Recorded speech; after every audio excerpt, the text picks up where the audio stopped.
کراچی کے علاقہ لیاری بغدادی میں 5 منزلہ عمارت گرنے سے اموات کی تعداد 18 ہو گئی۔ آج مزید 4 لاشیں نکال لی گئی۔ ملبے تلے دبے مزید افراد کی نشاندہی کے لیے ہیومن باڈی ڈیٹیکٹر کا استعمال۔ ملبے کو مکمل طور پر ہٹانے میں مزید 10 گھنٹے لگ سکتے ہیں۔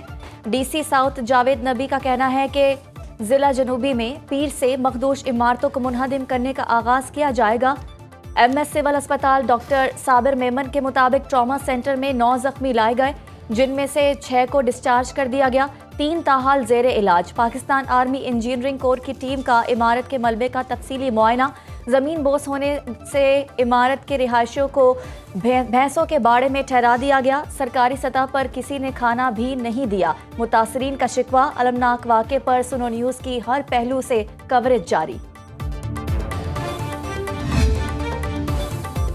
ہر گزرتا لمحہ ملبے تلے دبے افراد کی زندگی کی امید کم کرنے لگا۔ اہل خانہ اپنے پیاروں کی خیریت جاننے کو بے چین۔ متاثرین کا کہنا ہے سب ختم ہو گیا، پیاروں کے بغیر زندگی کا کوئی تصور نہیں۔ جھوٹ بولا جا رہا ہے، ہمیں عمارت خالی کرنے کا کسی نے نہیں کہا۔ اچانک پوری بلڈنگ زمیں بوس ہو گئی۔ ریسکیو آپریشن مزید تیز کیا جائے۔ عمارت کے رہائشی جمعہ خان کے خاندان کے 6 افراد بھی ملبے تلے دبے، 5 کی لاشیں نکال لی گئیں۔ جمعہ خان کو بیٹے کے زندہ ہونے کی امید۔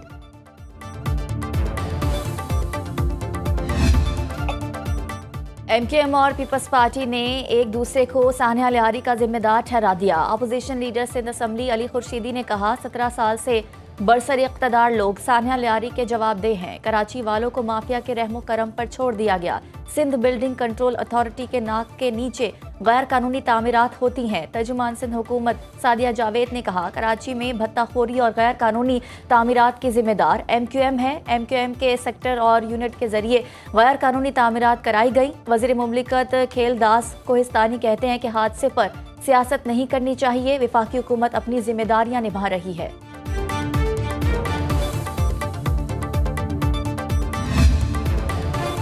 کراچی میں 5 اہم عمارتوں اور سرکاری دفاتر کے نالوں پر تعمیر ہونے کا انکشاف۔ آڈیٹر جنرل کی ایس پی سی اے کے متعلق آڈٹ رپورٹ سامنے آ گئی۔ شاہین کمپلیکس کی کار پارکنگ سولجر بازار برساتی نالے پر تعمیر ہے۔ محتسب اعلیٰ سندھ کے دفتر کی عمارت سولجر بازار نالے پر بنی ہوئی ہے۔ آڈیٹر جنرل نے سندھ بلڈنگ کنٹرول اتھارٹی کے ملوث افسران کے خلاف تحقیقات کر کے قانونی کارروائی کرنے کی ہدایت کر دی۔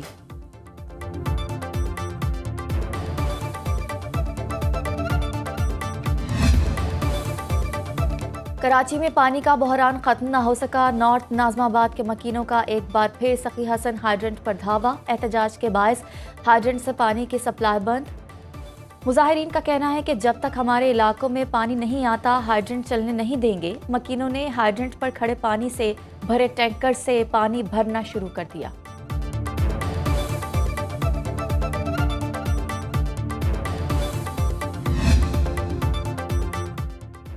کم از کم اجرتی بورڈ سندھ کی غیر ہنرمند اور ہنرمند ورکرز کی کم از کم اجرت مقرر کرنے کی تجویز۔ غیر ہنرمند ورکرز کی کم از کم ماہانہ اجرت 40,000 روپے، نیم ہنرمند ورکرز کی کم از کم ماہانہ اجرت 41,280 روپے اور ہائیلی اسکلڈ ورکرز کی کم از کم ماہانہ اجرت 50,868 روپے مقرر کرنے کی تجویز۔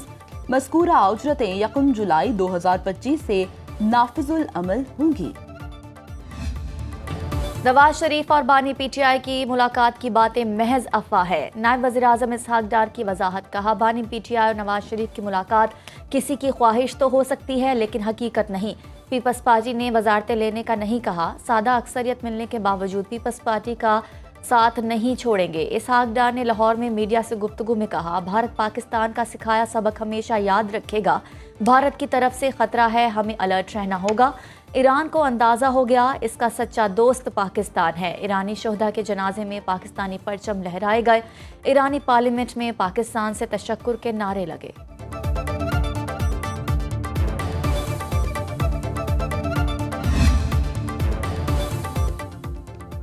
آذربائیجان میں ای سی او سربراہی اجلاس کے موقع پر دوستی، اخوت اور علاقائی اتحاد کی جھلک۔ وزیر اعظم شہباز شریف کی ترک اور آذربائیجان کے صدور کے ساتھ خوشگوار موڈ میں چہل قدمی۔ تینوں رہنماؤں نے روایتی پروٹوکول سے ہٹ کر بے تکلف انداز میں ہنستے مسکراتے نظر آئے ہیں۔ ایرانی صدر مسعود پزشکیان اجلاس کے دوران اپنی سیٹ چھوڑ کر وزیر اعظم شہباز شریف کے پاس جا بیٹھے۔ دونوں رہنماؤں کا ایک دوسرے کا ہاتھ پکڑے گرم جوشی کا اظہار۔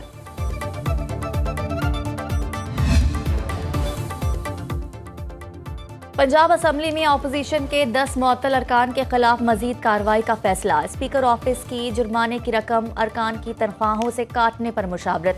مقدمہ درج کرانے اور گرفتاریوں سمیت مختلف آپشنز زیر غور۔ ڈیسکوں پر چڑھ کر مائک توڑنے والے 10 ارکان کو 20 لاکھ روپے سے زائد جرمانہ کیا گیا۔ اسپیکر ملک محمد احمد خان نے سرکاری املاک کو نقصان پہنچانے پر 2,03,550 روپے فی کس وصولی کا حکم دیا۔ چودھری جاوید، اسد عباس، تنویر اسلم، رفت محمود اور محمد اسماعیل کو جرمانہ۔ شہباز احمد، امتیاز محمود، خالد زبیر کو جرمانہ۔ اسلام آباد میں جعلی سپانسرز پر افغان شہریوں کو ای ویزے جاری کرنے کا سکینڈل بے نقاب۔ FIA کے انسداد انسانی اسمگلنگ سیل نے 6 ملزمان کے خلاف مقدمہ درج کر لیا۔ ملزمان میں وزارت خارجہ اور PID کے اہلکار شامل۔ مزید سرکاری ملازمین کے ملوث ہونے کا امکان۔ ملزمان 24 سے 48 گھنٹوں میں جعلی ویزے جاری کرتے رہے۔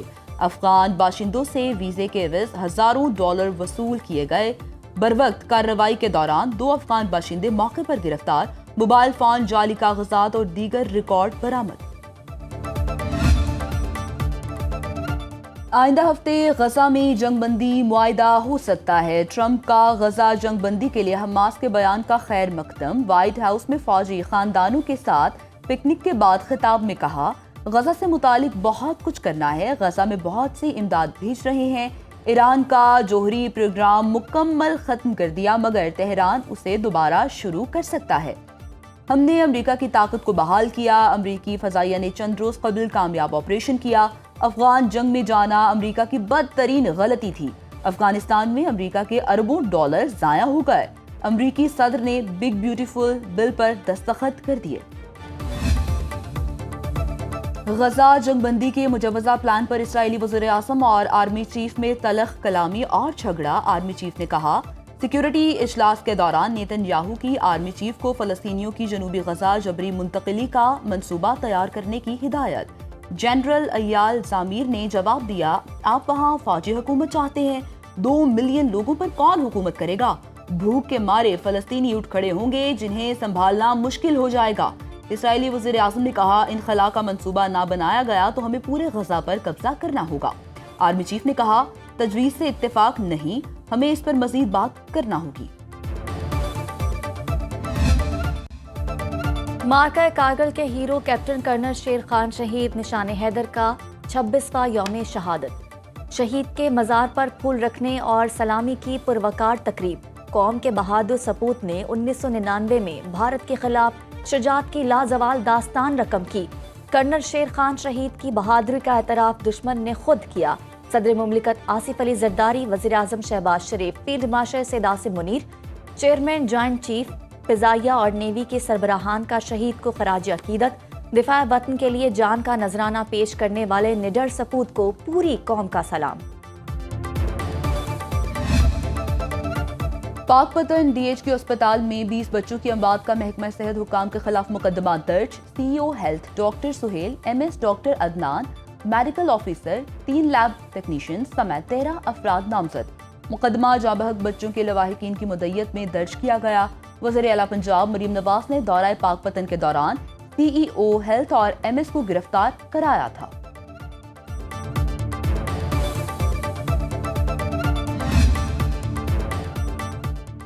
اور لاہور میں عظیم صوفی سید علی بن عثمان حجویری المعروف حضرت داتا گنج بخش رحمۃ اللہ علیہ کا 982واں عرس۔ نائب وزیر اعظم اسحاق ڈار کے غسل دینے کی تقریب میں شرکت، مزار پر پھولوں کی چادر چڑھائی اور فاتح خوانی کی۔ زائرین اور عقیدت مندوں کی بڑی تعداد میں شرکت۔ لاہور پولیس کے سخت سیکیورٹی انتظامات۔